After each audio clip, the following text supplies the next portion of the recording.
Hi and welcome. If this is your first video, my name is Caressa and welcome to a video about my special interests. Y'all know I am a huge musical fan. I love to hear about Broadway, and there's been a lot of drama in the Broadway community this week. You may have heard about a particular actress making national news for stopping a show and calling out a audience member for having a captioning device, and that's not good. You may have also heard that Patti LuPone's name got brought up.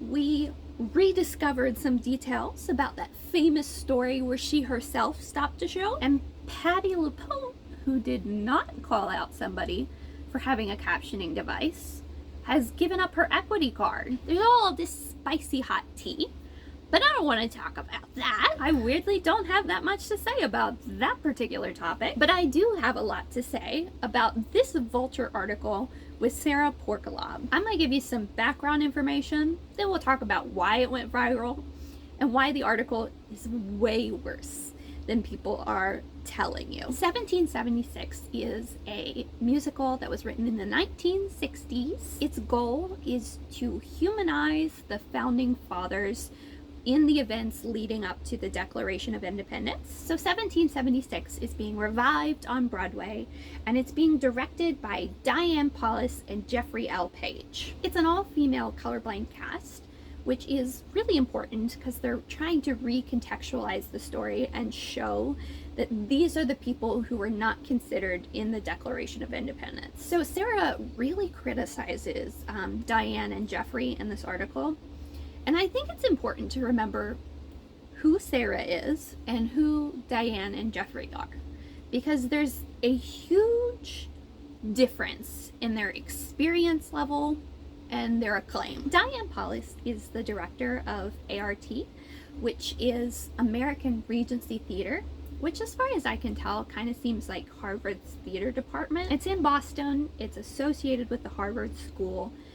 They take plays and they take creatives who are not necessarily in school to put on plays for them. But Diane is also responsible for directing Waitress and many successful Broadway revivals. She has a Tony for Best Musical. So she's really been around the block, and she's done a lot of successful Broadway shows. Jeffery Page, the other co-director, is mostly a choreographer. He did the choreography for Memphis. He does choreography for Beyonce. He's done choreography for So You Think You Can Dance, and he's very well respected in his field. So I think you can see where the creative team of this project, the directors of 1776, they really know what they're doing, you know? Even if the show is terrible, you kind of have to acknowledge that it's coming from a really great creative team. Sara Porkalob, on the other hand, is a multi-hyphenate, which means she's a director, writer, and an actress. I wasn't familiar with the term multi-hyphenate before this, but you best believe I'll never forget it. She's best known for her Dragon Cycle, which is a trilogy of solo performed musicals about her family history. So my biggest issue with this article, I will say, is that Sara really goes in hard in criticizing the directors of the show.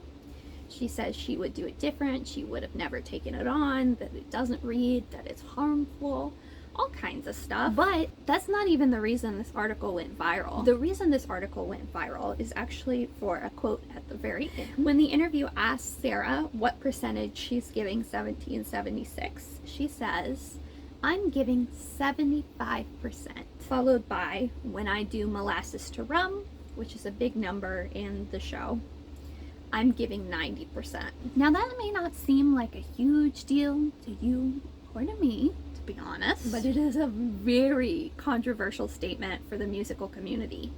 All kinds of people are saying, hey, it's a Broadway show, you have to be realistic. If you performed your best every night, it wouldn't be your best, it would be your average. On the flip side, other people are saying, you know, it's a Broadway show, it's her Broadway debut, you know, she should be giving it her all every night. She should be grateful for this opportunity. She's being very full of herself and very conceited. And I think the article sort of contextualizes it further. I actually became aware of this situation when I watched a Mickey Joe Theater video that attempted to give more context to this quote. And I think he was so kind and so generous in giving Sara the benefit of a doubt in everything she said. But the context kind of makes her look worse. So let's hit the highlights of this article. I'm not going to read it to you. I recorded a version of this video where I talked about the quotes specifically.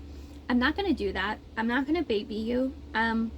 You can read it yourself and decide if I am being over dramatic or under dramatic. But I am going to summarize it to you the way I see fit. The first thing I'm going to note is that she opens up the article. The very first thing she says is, "To me, 1776 is a relic. I admire the directors for taking this on. I wouldn't have." Not super bad, even though she does later on call the play a dusty old thing. When asked if the colorblind casting really was colorblind, she replies that she thinks it was color conscious, but finishes by saying, "I also think they cast the best people for the roles." Throughout this article, she's extremely disappointed that the directors didn't consider the intersectionality of the actors when creating the story. She's extremely concerned that the actors' sexuality and gender identity weren't part of the discussion when it came to this musical. She feels like the primary characterization of the actors was purely racial, and that there was no thought or consideration into their intersectional identity. She sees three positives in the production of the show: the weekly salary, the exposure of actors who are not traditionally given the same amount of stage time, and the invitation to the audience to consider the fact that these people were not considered in the Declaration of Independence. These people were not a part of this definition of freedom. After that, she says it gets a little complicated. A lot complicated. She says the directors missed very obvious opportunities to draw parallels to current American history. You know, the things that are happening now. For example, the Capitol Hill protests where everyone chanted 1776. She says it's horrible to be in the back seat of decision making, although she's privileged because the directors valued her as a collaborator, not just an actor. The interviewer asks her if 1776 is a career move, which I think at this point is kind of fair.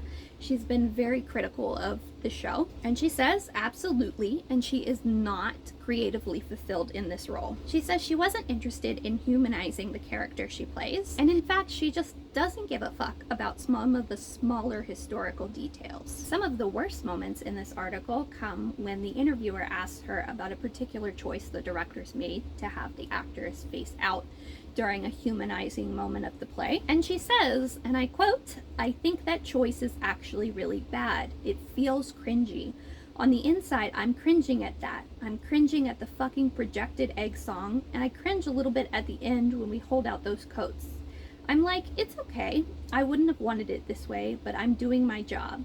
The turnout is a bad choice because it doesn't achieve what the directors wanted it to. Does it read? No, it doesn't. It drives me crazy." She comments on how they were directed to play men in a very specific way, but that she just kind of threw it out because it didn't work for her or her character. The interviewer asked her about ART, which of course is the place where she put on her production, and she is not very kind to the institution. She also says she is not idealistic about her relationship to art and feels she will have a misstep at some point because of her relationship to it. There's a whole part of this article where they talk about a particular scene in the musical. It is something she has apologized for on Twitter. It's sort of a behind the scenes look at how a certain scene was produced, but I kind of feel like she talks circles around herself. She says this wasn't okay, and then I hope I do it the same, and I would encourage you to read the article if you're interested in the details about that. Just know that she doesn't really look good in this part of the article either. She kind of looks like she stirred up some shit. Is that mean to say? I don't know. When the interviewer asks her what she hopes to get out of 1776, she says, "A Tony nomination, good reviews, and a hardworking agency that's ready to rep me as a multi-hyphenate. More Instagram follows and more community in New York. I don't just want a career. I could make a career just doing commercial musicals." Of course, the interviewer encourages her, and she says, I guess the money would be fine, but I don't want that to be my life. The interviewer asked her if she is willing to make more compromises to get a bigger audience, and she says basically no. If the producers of Six came to her and asked her to play any character other than Anne Boleyn, or even Anne Boleyn, she'd say, what are you paying? Do I want to give 100% of myself to this? And for Six, no. They're going to get 75%, but that 75% will be great. The interviewer is hopefully a little shocked by this and asks her how she gets the confidence to know that her 75% is good enough. She says, if I don't believe it, who will? She talks about how her family has always been supportive, and then says, giving 100% of myself to everything all the time is a recipe for a disaster. And then the famous quote arises, what percentage are you giving 1776? I'm giving 75%. When I do Molasses to Rum, I'm giving 90%. Molasses to Rum is a huge musical number where her character points out the hypocrisy of the northern delegates, namely that they profit off slave trade, they rape enslaved women, and also they partake in rum, which is created using slave labor. So obviously it's a very powerful number. So what do I think about this article? Boy howdy, I don't think she'll work again. I think she'll be lucky to get work again. It's kind of a self-fulfilling prophecy. She will have to do her own work because no one else will want her. No, but you know, it kind of reminds me of the publishing industry in some ways. Like when I first heard the story, I totally drew a parallel to the publishing industry. Y'all know that I used to be a book reviewer a good solid 10 years ago. And a lot of the people who book blogged with me and a lot of the people who made booktube videos and things like that around that time went on to become authors. And when they wrote their books, they went out to the publishing company and they started querying. And a lot of people have been open about the fact that querying publishing companies as a reviewer and also looking for publishing jobs as a reviewer is more challenging than if you had a clean slate. Publishing companies will hold grudges if you are frequently someone who gives their books bad reviews. And is it right? I mean, not necessarily, but it's just the way it works, and it's not particularly fair. I don't necessarily think that everything she said in this article is terrible. I don't necessarily think that giving 75% of yourself to a production is terrible. Although I do want to say Jeffery Page has responded to this on Facebook, and he has pointed out that Sara comes across as very racist. I also want to say I had my mom read the article and she also thought Sara was coming across as quite racist. I don't condone that. I didn't personally find her to be racist, but I'm not the arbiter. I'm not the expert. I don't condone that behavior. But so just as a blanket statement, if you read it and you think she was racist, it's not just you. And also, it's unacceptable. But that being said, I just think she's gotten a little big for her britches. The creative team behind this is so qualified. And I understand that bringing 1776 to Broadway right now and not tying it to current political events is a choice. It is. I think in ways they're chasing Hamilton's success. But I certainly as an actress or a multi-hyphenate would not have the audacity to say, I could have done it differently, I could have done it better. And to be clear, she never explicitly says, I could have done it better, but I think it's obvious in her tone that she disagrees with the creative direction and she does not find this job fulfilling. She says herself, it feels like a job. I don't think every job has to fulfill you creatively or whatever. But I do think you can't go around slating your production in public. I also want to make it clear that there are like situations in which people speak up and it's difficult, but it's the right thing to do. Like Karen Olivier spoke up when Broadway came back from the pandemic, and she said the way they're handling this COVID stuff is not cool.